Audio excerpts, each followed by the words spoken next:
All right, President Obama is promising a smooth transition of power come January. With respect to the transition, I think they would be the first to acknowledge that we have done everything we can to make sure that they are successful, as I promised, and that will continue. But our next guest doesn't buy it. He feels like there's a public and a private position. In fact, he says President Obama has plans to take aim at Donald Trump as soon as the president-elect takes the oath of office. Here to tell us more is author of Guilty as Sin, Ed Klein.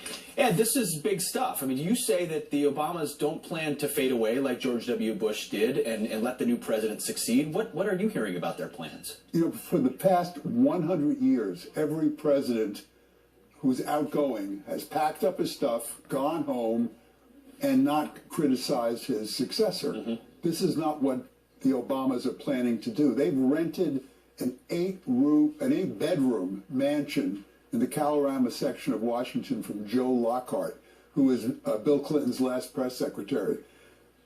In that house, there's enough room for Valerie Jarrett, as well as Michelle and the kids, a place for 10 cars to park. They're setting up what they're calling a shadow government. So they're saying, though, that it's just their children are in D.C., they want to stay there. But that's not the real reason that they're staying there. They're staying there because, despite what the president said on his press conference, he's in a sense of outrage over this incoming Trump administration, which he thinks is going to wipe out his legacy. So he's setting up this kind of almost an insurgency.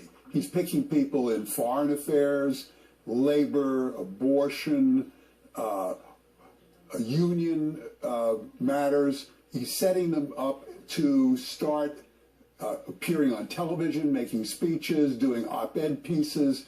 For the next 4 years, you're going to see not only a Trump administration, but you're going to see a shadow government opposing the Trump. So you're saying, you're hearing from your sources that a shadow government will be formed, I mean, to oppose everything Donald Trump's trying to do from right there in Washington, D.C.? Exactly. It's going to start Inauguration Day, because Michael Moore has already organized mass demonstrations in Washington to try to get Donald Trump to have to go inside rather than outside to hold his inauguration. And we're going to see street demonstrations for the next 4 years. So other than the inauguration, what else would this shadow government or this insurgency do? Well, for instance, Tom Steyer, who is the environmentalist, rich environmentalist, big liberal, has already pledged $100 million to do commercials to oppose Donald Trump's environmental policies, Wow. things like that. So rallies, protests, commercials, Yes. organizations. I'd call it an insurgency. Yeah. I mean, you think Donald Trump is disruptive. They call Donald Trump.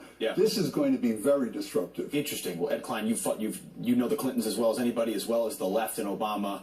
Boy, that would seem to be pretty unfortunate if he didn't follow the legacy of previous presidents and allow Donald Trump to succeed. Looks like they're going to fight instead. We will track that closely. Thanks for joining us. Thank you so much. Appreciate it, Ed.